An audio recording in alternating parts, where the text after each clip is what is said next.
We didn't expect, you know, to chart where we did. You know, we thought maybe we'd chart down way down at the bottom, yeah, you know, and climb build up, yeah. kind of like we did with the first record. So to be in the top 10 right away was something we really didn't think was going to be that accessible or that accepted. You know, it was really a shock.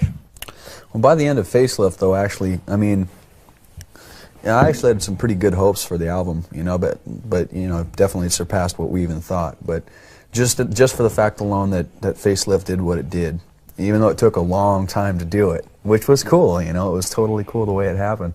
I figured all those people would be there, you know. I mean, the people who bought the album and didn't return it, you know, which, you know, fortunately was not too many people. I figured they'd be there for the next listen, you know.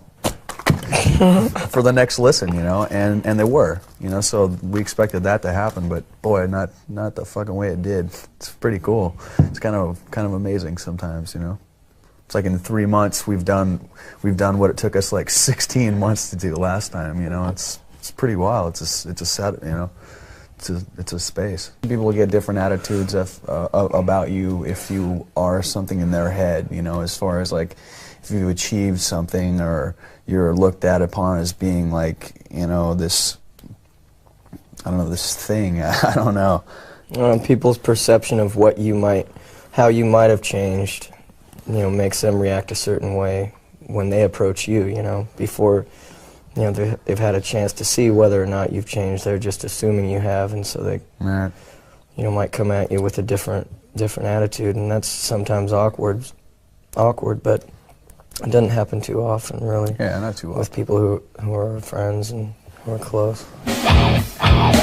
His attitudes change, I think, you know, in relationship to how well a band does or whatever, you know, I mean, those are people usually you don't really know anyway. You know, the people that really mean the most to you, your friends and your family and stuff, you know, they might be a little more, you know, they're more excited now than they were when you were playing in a band before, and they're like, get a job, you know, but still, you know, they're always behind you, and they're nobody's, you know, full of shit. You know when somebody's full of shit and kissing your ass, and that's something that we've never really been big on, you know, doing that to anybody or have it happen to us. I don't think it's affected us, you know, in the way of thinking that we're king shit or anything, you know. Or definitely not that way.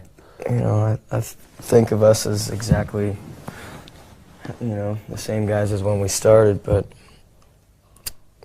you know, here it's just going to be a little tougher because people are unfamiliar, but that's good. I mean, you know, it gives us the incentive to go out and really bust our ass and work for it.